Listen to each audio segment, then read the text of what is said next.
খোয়া যাওয়া মোবাইল পুলিশের উদ্যোগে ফেরত পেল উপভোক্তারা।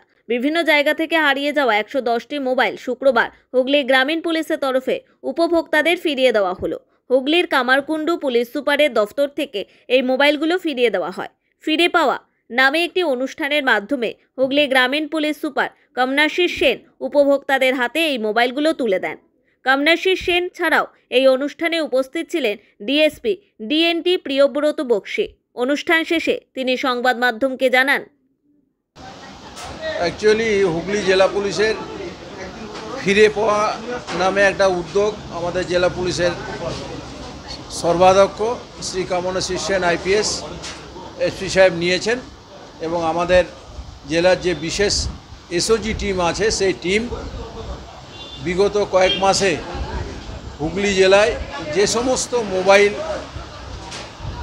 নাগরিকবৃন্দ হারিয়েছেন বা খোয়া গেছে সেগুলো বিশেষ উদ্যোগ নিয়ে উদ্ধার করেছেন এবং আজকে টোটাল 110 জনকে হুগলি জেলা পুলিশের তরফ থেকে এই তাদের হারিয়ে যাওয়া বা খোয়া যাওয়া মোবাইলগুলি ফিরিয়ে দেওয়া হলো। উদ্ধার হয়েছে 160টি মোবাইল, যার বাজার মূল্য মোট 16 লক্ষ টাকা। আর আজকে যাদের দেয়া হলো তার বাজার মূল্য হচ্ছে 13,65,000 টাকা। অপরদিকে খোয়া যাওয়া মোবাইল ফেরত পেয়ে খুশি উপভোক্তারা। এদের মধ্যে এক ব্যক্তি প্রায় 2 বছর বাদে মোবাইল ফেরত পেয়ে বলেন, আমি তো আশাই ছেড়ে দিয়েছিলাম, প্রায় 1.5 বছর বাদ ফোন ফেরত পেলাম।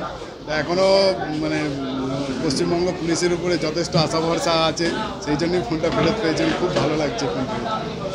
খুবই অসুবিধা হয়েছে এবং যার জন্যে অসুবিধা করেও আবার একটা ফোন কিনতে হয়েছে কাজ চালানোর জন্য। ফোনটা ফেরত পেয়ে খুবই আনন্দ। অপর এক ব্যক্তি বলেন, ভালো লাগলো, পুলিশ ফোন খুঁজে ফোন দিয়েছে। আমাদের এইখান থেকে ফোন হারিয়ে গেলে পরে ফোন পাওয়া যায়। আপনারা এই ভরসা রাখবেন, ফোন পাওয়া যাবে হারালে। আপনি কি আশা করেছিলেন যে ফোনটা? আমি আশা পুরো ছেড়ে দিয়েছিলাম, ফোন হারিয়ে গেছিল, দিয়ে পেয়েছি আমি ফোনটা। পুলিশের উদ্যোগটা কীভাবে বলবেন? পুলিশকে থ্যাংক ইউ জানাচ্ছি, ফোনটা পাওয়া যায়। যাদের চুরি হওয়া বা হারিয়ে যাওয়া মোবাইল এখনও ফেরত পাননি, প্রশাসনিকভাবে তাদের মোবাইলও ফিরিয়ে দেওয়ার জন্য আশ্বস্ত করা হয়েছে। হুগলি থেকে বন্দনা ভট্টাচার্যের রিপোর্ট, নিউজ দিগন্ত বার্তা।